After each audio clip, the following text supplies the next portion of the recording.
Everyone, I hope आप सभी अच्छे होंगे। तो आप जैसे कि जानते हैं केवीएस के PT2 एग्ज़ाम स्टार्ट होने वाले हैं। तो आज हम इस वीडियो में क्लास 3 हिंदी के एक PT2 एग्ज़ाम का सैम्पल पेपर डिस्कस करेंगे। तो आप देख सकते हैं, आपको यहाँ पर एक पेपर दिखाई दे रहा है। हमारा जो एग्ज़ाम आएगा वो आएगा 30 मार्क्स का, और 30 मार्क्स हमारे जो डिवाइडेड है, सबसे पहले पठन हमारे 10 नंबर का आएगा, जिसमें आपको एक गद्यांश दिया जाएगा, पठित या अपठित गद्यांश, जिसमें आपको 10 क्वेश्चन सॉल्व करने होंगे। लेखन 5 नंबर का आएगा, जिसमें बुक से रिलेटेड क्वेश्चन आंसर दिए जाते हैं। व्याकरण आपकी 5 नंबर की आएगी। रचनात्मक लेखन 5 नंबर का आएगा, जिसमें कोई एक टॉपिक दिया जाएगा और उस पर आपको लिखना होता है। वर्तनी मतलब स्पेलिंग से रिलेटेड क्वेश्चन 5 नंबर के आएंगे। तो टोटल हमारे 30 मार्क्स का एग्ज़ाम आएगा। तो मैं आपके साथ आज एक पेपर डिस्कस करती हूँ, जो कि एक सैम्पल पेपर है, और आपका जो एग्ज़ाम है वो इसी पैटर्न में आएगा। आगे देखते हैं पठन के जो हमारे 10 मार्क्स के क्वेश्चन आएंगे। तो देखिए, उसमें एक आपको अपठित या पठित गद्यांश दिया जाएगा। वो बुक से रिलेटेड भी हो सकता है और बुक से बाहर भी हो सकता है। तो यहाँ पे एक गद्यांश दिया गया है, मैं उसे पढ़ रही हूँ, सभी ध्यान से सुनेंगे। तो गद्यांश को जब भी हमें सॉल्व करना है, तो पहले आपको गद्यांश को कम से कम 2 बार पढ़ना है, फिर एक एक करके सभी प्रश्नों के उत्तर आपको लिखते जाने हैं। तो देखिए, द्रौपदी मुर्मू का जन्म 20 जून 1958 को उड़ीसा के मयूरभंज जिले में बैदापोसी नाम के छोटे से गांव में हुआ। इनका जन्म एक साधारण संथाली हिंदू परिवार में हुआ था। इनके दादा दादी कई साल तक गांव के प्रधान रहे। इन्होंने अपने व्यावसायिक जीवन की शुरुआत एक अध्यापिका के रूप में की थी। 1997 में पंचायत परिषद का चुनाव जीतकर अपना कदम राजनीति में रखा। 2015 से 2021 तक द्रौपदी मुर्मू ने झारखंड राज्य के राज्यपाल के रूप में कार्य किया। भारत के राष्ट्रपति चुनाव 2022 में द्रौपदी मुर्मू 15वें महामहिम राष्ट्रपति के रूप में चुनी गई। तो हमने ये गद्यांश पढ़ा। ये गद्यांश किसके ऊपर है? द्रौपदी मुर्मू, जो कि हमारे देश की क्या है? राष्ट्रपति। अब हम एक एक करके सारे प्रश्न को पढ़ेंगे और उनके उत्तर लिखेंगे। तो पहला प्रश्न है, द्रौपदी मुर्मू का जन्म कब हुआ? तो यहाँ पर दिया हुआ है, द्रौपदी मुर्मू का जन्म 20 जून 1958 को हुआ। तो आप उत्तर लिख देंगे, द्रौपदी मुर्मू का जन्म 20 जून 1958 को हुआ। आगे देखिए, द्रौपदी मुर्मू का जन्म भारत के किस राज्य में हुआ? तो द्रौपदी मुर्मू का जन्म भारत के उड़ीसा के मयूरभंज जिले में बैदापोसी नाम के छोटे से गांव में हुआ। तो यहीं से आपको उत्तर मिल गया। तो आप लिख देंगे, द्रौपदी मुर्मू का जन्म भारत के उड़ीसा के मयूरभंज जिले में बैदापोसी नाम के छोटे से गांव में हुआ। द्रौपदी मुर्मू ने व्यावसायिक जीवन की शुरुआत किस रूप में की? व्यावसायिक जीवन की शुरुआत उन्होंने किस रूप में की? तो यहाँ पे दिया हुआ है, उन्होंने अपने व्यावसायिक जीवन की शुरुआत एक अध्यापिका के रूप में की थी। तो आप उत्तर लिख देंगे, द्रौपदी मुर्मू ने व्यावसायिक जीवन की शुरुआत एक अध्यापिका के रूप में की थी। द्रौपदी मुर्मू झारखंड में किस पद पर कार्यरत रही? वो झारखंड में किस पद पर थी? तो यहाँ पर दिया हुआ है, द्रौपदी मुर्मू ने झारखंड राज्य के राज्यपाल के रूप में कार्य किया। तो वो झारखंड की क्या थी? राज्यपाल थी। आगे देखिए, भारत के वर्तमान राष्ट्रपति कौन है? तो भारत के वर्तमान राष्ट्रपति कौन है? भारत के वर्तमान राष्ट्रपति द्रौपदी मुर्मू हैं। ठीक है। भारत के 15वें महामहिम राष्ट्रपति कौन चुने गए? तो भारत के 15वें महामहिम राष्ट्रपति कौन चुने गए? द्रौपदी मुर्मू चुनी गई, और 2022 में। ठीक है। आगे देखिए, हार शब्द का विलोम लिखिए। हार शब्द का विलोम क्या होगा? जीत। हार का विलोम होता है जीत। तो आप लिख देंगे जीत। दादा शब्द का स्त्रीलिंग शब्द लिखिए। तो दादा का स्त्रीलिंग क्या होगा? दादी। तो उत्तर आ जाएगा दादी। झारखंड राज्य की राजधानी कहाँ अवस्थित है? झारखंड राज्य की राजधानी हमारी कहाँ स्थित है?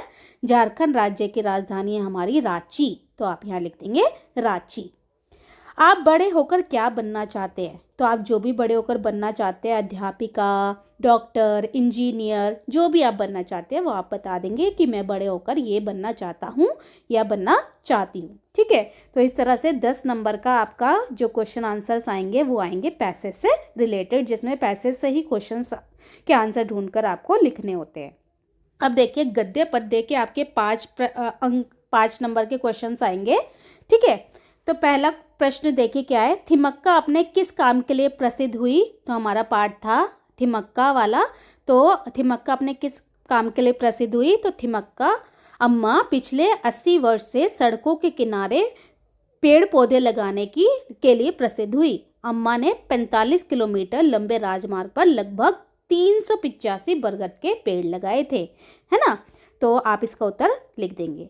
पेड़ क्या क्या काम करते हैं? पेड़ क्या क्या काम करते हैं? पेड़ हमें ऑक्सीजन देते हैं, लकड़ी देते हैं, फल सब्जियां देते हैं, है ना। और जो भी हमें पेड़ों से मिलता है वो सब आप लिख देंगे। अगला प्रश्न है, एक जादुई पिटारा कविता के अनुसार जब पिटारा खोला गया तो उसमें क्या क्या निकला? तो जब पिटारा खोला गया तो उसमें क्या क्या निकला था? तो कविता में के अनुसार जब पिटारा खोला गया तो उसमें से गप्पू गोला, कठपुतली, 900 ऊँट, एक सुपारी, 100 मन आटा, नारियल, एक घोड़ा, एक गुब्बारा, स्टेशन, एक इंजन, 2 भैंसे, 100 सेर अनाज और 2 किसान निकले थे, है ना। तो इस तरह से आप इसका उत्तर यहाँ पे लिख देंगे। आगे देखिए व्याकरण के आपके 5 नंबर के क्वेश्चन आंसर आएंगे। तो यहाँ पर दिया हुआ है, निम्न शब्दों के तुक वाले शब्द लिखिए। अब तुक वाले शब्द क्या होते हैं? मिलते जुलते शब्द। जब हम बोलते हैं तो वो हमें एक जैसे लगते हैं।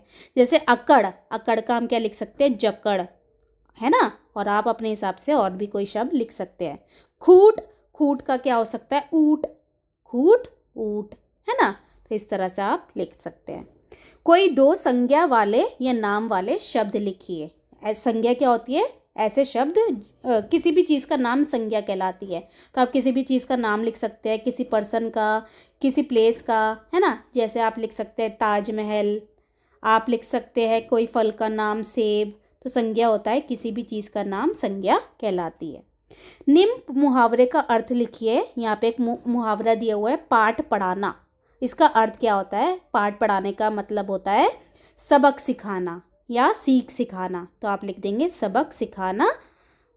ठीक है, तो इस तरह से आप अपना उत्तर दे देंगे। आगे देखिए, निम्न वाक्य में उचित विराम चिन्ह का प्रयोग करते हुए पुनः लिखिए। विराम चिन्ह क्या होते हैं? जैसे हमारा प्रश्नवाचक चिन्ह होता है, हमारा पूर्ण विराम होता है। तो यहाँ पर हमारा है छुट्टी कब होगी। इसमें क्या पूछा जा रहा है? प्रश्न पूछा जा रहा है। तो आप क्या लिख देंगे? प्रश्नवाचक चिन्ह लगा देंगे, छुट्टी कब होगी। निम्न शब्दों के वचन बदलिए। एक वचन से आपको बहुवचन में बदलना है। गुब्बारा, गुब्बारा का क्या हो जाएगा? गुब्बारे। तो आप यहाँ लिख देंगे गुब्बारे। भैंसा, भैंसे।